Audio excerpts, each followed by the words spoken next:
All right, welcome to the Explainer.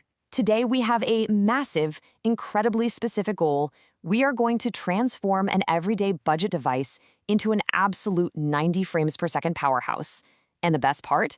We're going to do it without relying on any of those sketchy, risky third-party apps that could end up getting your account banned. So let's just dive right in. We have all been there, right? You survive the whole match. You make it all the way to the final circle, and your heart is just pounding. You spot the enemy, you get your crosshairs perfectly aligned, you pull the trigger, and your screen completely freezes.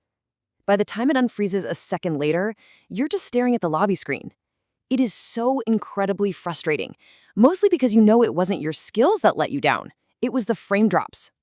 It's literally the difference between the frustrating reality of dragging your character through thick mud at a laggy 30 FPS versus that buttery smooth, ultra-fast 90 FPS dream. This explainer is your completely safe blueprint to bridge that gap. No bans, just pure optimized performance. Here is our roadmap for today.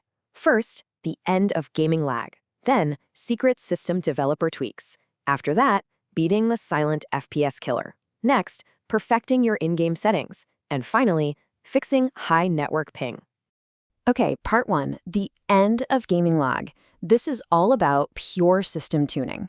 Moving into part 2, secret system developer tweaks. Let's unlock that hidden performance. So we're diving deep into the phone's operating system here. You're going to want to open your settings, scroll all the way down to About Phone, and find your build number. Now just tap that exactly 7 times. You'll actually see a little prompt pop up saying, "You are now a developer." Boom. Go back one screen, and you've just unlocked a brand new hidden menu called Developer Options. Inside that new Developer Options menu, there is a totally game-changing adjustment you can make. Look for Window Animation Scale, Transition Animation Scale, and Animator Duration Scale. By default, your phone sets all of these to 1x. But if you change every single one of them to 0.5x, or honestly just turn them off completely, you instantly free up a ton of valuable system resources. Basically, it stops the phone from wasting memory on pretty transition effects, making the whole user interface feel literally lightning fast. Now, stay right there in that developer menu and scroll just a bit further down until you hit Graphics Driver Preferences. When you select your specific game from the app list, switch it from default to System Graphics Driver. This is huge. It literally forces your phone to dedicate its main graphics processor straight to the game. It stops the phone from trying to balance resources everywhere else, which is exactly how we prevent those random, maddening frame drops right in the middle of a crazy fight. Part 3, beating the silent FPS killer. It's time to manage your device's heat. So, what's actually happening when your device suddenly starts lagging mid-match? Well, it's called thermal throttling. When your phone gets too hot, it basically starts to panic. To protect itself from melting, it automatically slows down its own processor just to cool off. You could be holding a super powerful device, but the absolute second thermal throttling kicks in, your processor speed falls off a cliff, and you get that heavy, horrible in-game stuttering. To fight this heat, we've got to minimize the processor's workload in the background. You really have to clear out those hidden RAM hogs before you even think about launching a game. I'm talking about apps like Instagram, Facebook, and Discord. They are absolutely notorious for this. Going in and changing their background permissions to restricted or don't run in background makes a massive difference. Oh, and clearing the app cache right before you play, definitely do that. Cache is really just temporary junk cluttering up your memory. Clearing it gives the game a completely clean slate to run on. Less processing power needed means way less heat generated. Think about it like this. Imagine trying to run a marathon while wrapped up in a super heavy winter blanket. You would overheat immediately, right?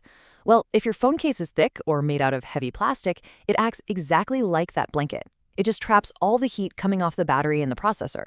Honestly, just taking the case off while you're gaming lets the phone physically breathe, and that directly prevents it from forcing that nasty thermal throttle we just talked about.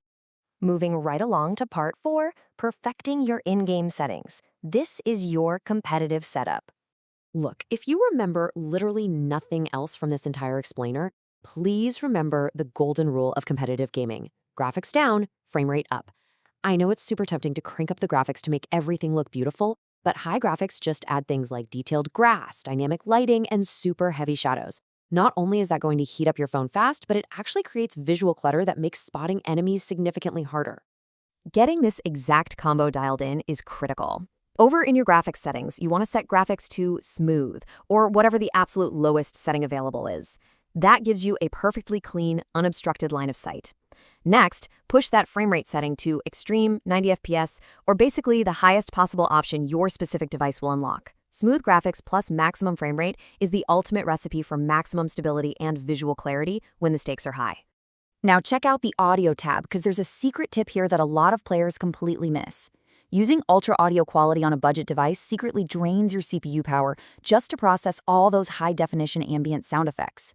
Dropping that audio quality down to high perfectly balances the load. It still sounds incredibly crisp, so you can easily track enemy footsteps, but it saves your processor from all that unnecessary stress, and less stress means less lag.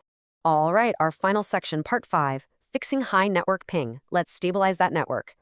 Here is your final pre-match checklist to make sure your network is actually as fast as your device. First off, turning off auto updates in the App Store is critical. Let me tell you, there is absolutely nothing worse than an app deciding to download a massive update in the background right in the middle of a firefight. It will throttle your bandwidth instantly. Second, checking your Wi-Fi connection is a total must. Most modern routers broadcast two signals. You've got the 2.4 GHz band, which is older, a bit slower, and gets congested super easily by other devices in the house. The 5 GHz band, however, provides a much faster and significantly more stable data stream. If your router supports it, hooking your phone up to the 5 GHz band is hands down the best way to keep your ping completely flat and hyper-responsive. Okay, so for all of these deep system changes to actually take full effect, you've got to do a quick restart. Just reboot the phone right now. Once you boot back up and drop into a match, I promise you, the difference is going to be immediate. Those annoying microstutters will be gone, and you will have created the perfect environment to dominate. All right, the hardware and software excuses are officially gone. You now have the 90 FPS advantage. So really, the only question left is, now that your phone is fast enough to win, are your reflexes? If you want to make absolutely sure the answer is yes, you won't want to miss our next explainer, where we dive into the exact visual techniques you need to spot hidden enemies instantly. Thanks so much for learning with me today, and I'll see you in the next one.